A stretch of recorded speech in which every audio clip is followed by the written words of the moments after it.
Hello అండి, నమస్తే. Welcome to మన ఎఫ్ఎం. ఈరోజు టాపిక్లో రుచికరమైన పిల్లలు పెద్దలు అందరూ ఇష్టపడే క్రిస్పీగా ఉండే ఆలు చిప్స్ చూపిస్తున్నాను చూడండి. ఇవి టొమాటో, ఆనియన్, కొత్తిమీర, నిమ్మకాయ ఇవన్నీ వేసుకుని చాట్లాగా కూడా పిల్లలకి పెట్టచ్చు. ఎక్కడికి వెళ్తున్నా కూడా మనతో పాటు తీసుకున్నామంటే సూపర్ స్నాక్ అనమాట. ఇది నేను 5 kgs ఆలు ఇప్పుడు తీసుకున్నానండి. ఇది నేను నార్త్ ఇండియాలో ఉన్నప్పుడు ఒక ఫ్రెండ్ నేర్పించారనమాట. ఇవి ఆలుగడ్డలు తొక్కు తీసుకునే ముందు ఇవన్నీ రెడీ పెట్టుకుంటాం కదా, వీటికి మోస్ట్ ఇంపార్టెంట్ థింగ్ ఇప్పుడు ఒకటి చూపిస్తున్నానండి. అది పటిక. ఈ పటిక 15 రూపాయల పీస్ అండి. ఇది నేను తీసుకొచ్చాను. ఇది పూజా సామాగ్రి స్టోర్స్లో కూడా దొరుకుతుంది. ఇవి దుకాణాలలో ఇంటి ముందు దిష్టి పోవడానికి పెద్దవి పెట్టుకుంటారనమాట. ఈ ఆలు చిప్స్కి సూపర్ యూస్ఫుల్ అండి. ఇది పూర్వకాలం వర్షాకాలం అన్నప్పుడు బావులలో చెరువులలో ఉండే నీరు అవే తాగేవారు కదా. అవి తీసుకొచ్చింది బిందెలో తెచ్చుకున్న తర్వాత ఈ పటిక ఒకసారి తిప్పేస్తే వాటర్ అంతా చక్కగా ప్యూరిఫై అయిపోయి పైన నీరన్నీ ఉంచుకుని అవి తాగేవారు అనమాట. మురికంతా కిందకు వెళ్ళిపోతుంది. ఇప్పుడు ఈ ఆలు చిప్స్ కూడా తెల్లగా వస్తాయండి. కాబట్టి ఈ పటిక అనేది చాలా ఇంపార్టెంట్. ఒక పటిక ఒకసారి తిప్పేసేసి ఈ ఆలుగడ్డల్ని తొక్కు అన్నీ తీసుకుని మీరు తెచ్చిన ఆలు అంతా తొక్కు తీసుకుని ఈ నీళ్ళల్లో వేసేసుకోండి. ఆ తర్వాత ఈ తొక్కు కూడా పడేద్దండి. ఈ ఆలు తొక్కులు ఉన్నాయి కదా, మీరు ఇంట్లో ఉపయోగించే అల్యూమినియం రైస్ కుక్కర్ గిన్నెలు కానివ్వండి, వాటిల్లో ఈ తొక్కు ఒకసారి ఉడకబెట్టేసుకున్నారంటే తెల్లగా వచ్చేస్తాయి. తొక్కు తీసుకున్న ఆలుగడ్డలన్నింటినీ మళ్ళీ కొంచెం మురికిగా అవుతాయి కాబట్టి మంచి నీళ్ళల్లోకి మళ్ళీ వీటిని షిఫ్ట్ చేసేసుకోండి. ఈ శుభ్రం చేసుకున్న ఆలుని నేనైతే ఫుడ్ ప్రాసెసర్లో చక్రాలుగా తరుక్కుంటున్నానండి. ఇందులో పట్టే చిన్న సైజు ఆలుగడ్డలన్నీ నేను ఇందులో తరిగేసుకున్నాను. దీనికి స్లైసర్ బ్లేడ్ ఫిట్ చేసేసుకుని ఇది ఫుడ్ ప్రాసెసర్లో 1 సెకండ్కి ఒక ఆలు అయిపోతుంది అనమాట. చాలా ఫాస్ట్గా అయిపోతుంది. ఇంతకుముందు నేను ఈ ఫుడ్ ప్రాసెసర్లో ఏమేం చేసుకోవచ్చు అనేది ఒక వీడియో పెట్టానండి. ఇది బటర్ఫ్లై ఫుడ్ ప్రాసెసర్ అనమాట. గోధుమ పిండి ఎక్కువ కలుపుకోవాలన్నా లేదా సాలడ్స్కి క్యాబేజీ, బీట్రూట్ అలాంటివి తరుక్కోవాలన్నా చాలా ఈజీ అనమాట ఇది. సో ఇలా చక్కగా అయిపోయాయండి. ఇందులో ఇవి బాగా ఎర్రటి ఎండలో నేను ఎండబెట్టాక పిల్లలైతే ఇందులో చేసిన ఉత్తవే కొన్ని తినేశారండి. వేయించక్కర్లేకుండానే చాలా బాగున్నాయని చెప్పారనమాట. సో ఇందులో అయిపోయాను. నేను ఎలా అయ్యాయో నేను ఇప్పుడు మీకు ఒకసారి చూపిస్తున్నాను చూడండి. ఒకవేళ ఇందులో పట్టని ఆలుగడ్డలు చేయలేని ఉంటే అవి మళ్ళీ మనం కత్తితో తరుక్కోవచ్చండి. చూడండి ఎంత ట్రాన్స్పరెంట్గా రౌండ్గా చక్కగా అయిపోయాయండి. ఇవి ఇలా అయ్యాయి. ఇవి మనం కత్తితో తరిగితే ఇలా చేయలేమన్నమాట. సో ఇంత పల్చగా అయ్యాయండి. అందరింట్లో ఈ ఫుడ్ ప్రాసెసర్ ఉండాలని గ్యారంటీ ఏం లేదండి. లేని వాళ్ళు పోలంతమంది ఉంటాం కదా, మాకు లేదు.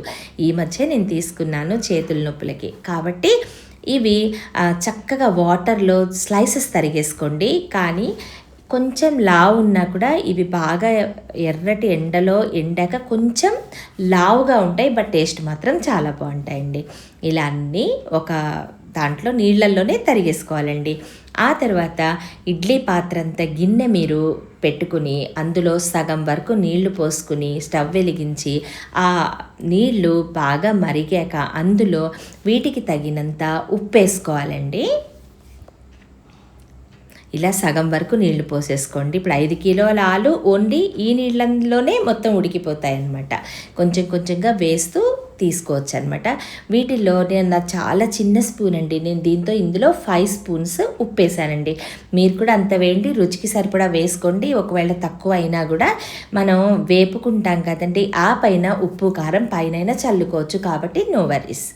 ఇలా మళ్ళీ ఈ వాటర్లో పటిక చెప్పాను కదండి చాలా ఇంపార్టెంట్ అని. పటిక ఒకసారి తిప్పేశారంటే తెల్లటి ఆలు చిప్స్ వస్తాయండి. కొన్ని దగ్గర కలర్ చూస్తేనే తినాలనిపించవు కదా, పటిక వాడారంటే మాత్రం తెల్లగా ఉంటాయి. మీకు ఇంకా కూడా బాగా కావాలంటే ఒక హాఫ్ లెమన్ పిండేసుకోండి, బాగుంటాయి. టేస్ట్ బాగుంటాయి, ప్లస్ తెల్లగా కూడా వస్తాయి అన్నమాట. ఇలా స్లైసెస్ చేసుకున్న ఈ చక్రాలు అన్నింటినీ ఒక బౌల్లో నీళ్ళల్లో వేసుకుని ఉంచుకుని ఈ నీళ్లు మరిగాక గిన్నెలో ఒక్కొక్క వాయ వేసుకుంటూ ఇప్పుడు ఎంత ఉడకాలో నేను చూపిస్తున్నాను చూడండి. ముక్క పదునుగానే ఉండాలండి, మరీ మెత్తగా అయిపోకూడదన్నమాట. సో ఇంత ఉడికాక పక్కన జల్లి గిన్నె రెడీ పెట్టుకొని అందులో ఈ ముక్కలన్నీ వేసుకుంటూ నీళ్ళన్నీ ఓడిపోయేదాకా ఆ గిన్నెలో ఉంచుకోండి. అలాగా ఇలానే మీరు తరిగిన చక్రాలు స్లైసెస్ అన్నిటినీ కూడా ఉడకపెట్టేసుకుని ఉంచుకోవాలండి. ఇలా కొంచెం కొంచెం వేసుకుంటూ ఉడకబెట్టుకుంటూ ఈ వాయిలన్నీ ఇప్పుడు నాకు 5 కిలోలకు 7-8 సార్లు అయ్యాయండి అంతే.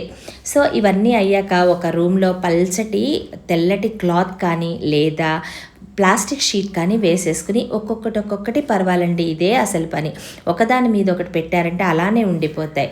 మొత్తం పరిచాక పైన మళ్ళీ ఒక క్లాత్ కానీ ప్లాస్టిక్ షీట్ కానీ వేసేసుకుంటే షేప్ అవుట్ అవ్వకుండా ఆలుగడ్డ చిప్స్ అన్నీ ఫ్లాట్గా వస్తాయన్నమాట. లేదు అంటే ఆ గాలికి వంకర టింకరగా అయిపోయి ఒకవైపు ఎత్తు ఒకవైపు పల్లం అలా చూడడానికి కూడా బాగుండవు.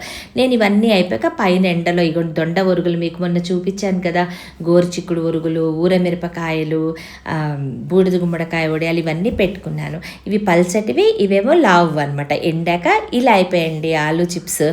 ఇవన్నీ పొడి డబ్బాలో కనుక నిల్వ చేసుకున్నారంటే ఏటికేడాది నిల్వ ఉంటాయి. ఆ తర్వాత ఇవి ఎండిపోయిన తర్వాత ఒక బాణలిలో నూనె పోసుకుని ఇవి వేయించుకోవాలండి. ఇవేమో ఫుడ్ ప్రాసెసర్లో చేసిన పల్చటి చిప్స్, ఇవేమో చాకుతో తరిగిన కొంచెం లావు చిప్స్ అండి. ఇలా చక్కగా వేయించేసేసుకుని మీ ఇంట్లో రుచికి సరిపడ్డ పిల్లలు తింటున్నారా పెద్దలు తింటున్నారా దాన్ని బట్టి పైన కారం చల్లేసేసుకుని సర్వ్ చేసేయటమేనండి. ఎంత ఈజీగా అవుతాయి. ఈజీ కాదండి, కొంచెం కష్టమే, కానీ రుచి మాత్రం ఈ చేసినవన్నీ మర్చిపోతాయి పిల్లలు. బాగున్నాయని తింటూ ఉంటే మనం హ్యాపీ అయిపోతాం అనమాట. అంత బాగుంటాయి ఈ చిప్స్. ఎక్కువ వేపుకున్నారంటే కలరు మారుతాయి, చేదు వచ్చేస్తాయండి. కాబట్టి వేయించుకోవటం కూడా ప్రాపర్గా వేయించుకోండి.